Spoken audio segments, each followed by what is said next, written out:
Supreme court के मुख्तार अंसारी की जमीन पर प्रधानमंत्री आवास योजना के तहत चल रहे निर्माण कार्यों को रोकने का आदेश दिया है और इलाहाबाद हाई कोर्ट व उत्तर प्रदेश सरकार को कड़ी फटकार लगाई है। बता दें कि मुख्तार अंसारी के बेटे अब्बास अंसारी ने सुप्रीम कोर्ट में याचिका दायर कर कहा कि लखनऊ के GMO क्षेत्र में उनके दादा द्वारा 2004 में खरीदी गई जमीन को 2020 में बिना किसी पूर्व सूचना के सरकारी संपत्ति घोषित कर दिया गया है।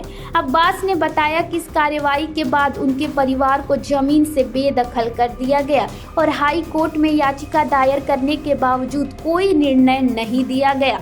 सुप्रीम कोर्ट ने इलाहाबाद हाई कोर्ट की निष्क्रियता पर सवाल उठाते हुए कहा कि न्याय में देरी से आम नागरिकों का भरोसा टूट रहा है।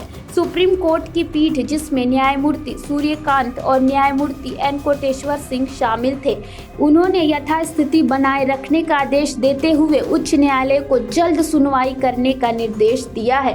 सुप्रीम कोर्ट ने यह भी कहा कि बिना उचित प्रक्रिया अपनाए जमीन को सरकारी घोषित करना पूरी तरह से गलत है। कोर्ट ने यह निर्देश दिया कि जब तक उच्च न्यायालय कोई अंतरिम आदेश नहीं देता तब तक निर्माण कार्य को स्थगित रखा जाए।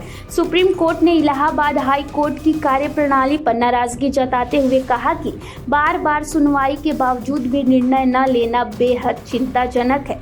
अब्बास अंसारी के वकील कपिल सिब्बल ने कोर्ट में कहा कि सुप्रीम कोर्ट के आदेश के बावजूद हाई कोर्ट द्वारा कार्रवाई न करना नागरिक अधिकारों पर सवाल खड़ा करता है। कोर्ट ने यह भी कहा कि यदि नागरिकों के अधिकार सुरक्षित नहीं किए जा सकते तो न्याय की प्रक्रिया में बड़ी खामियां हैं। इस पूरे मामले में सुप्रीम कोर्ट ने स्पष्ट संदेश दिया कि कानून का पालन होना चाहिए और न्याय सुनिश्चित किया जाना चाहिए। इस फैसले से जहां अब्बास अंसारी और उनके परिवार को राहत मिली है, वहीं यह मामला उत्तर प्रदेश सरकार और इलाहाबाद हाई कोर्ट के लिए बड़ी शर्मिंदगी का कारण बन गया है। अब यह देखना महत्वपूर्ण होगा कि हाई कोर्ट इस मामले में क्या कदम उठाता है और पीड़ित परिवार को न्याय देने के लिए क्या कार्रवाई होती है। इस खबर पर क्या है आपकी राय, हमें कमेंट कर जरूर बताएं।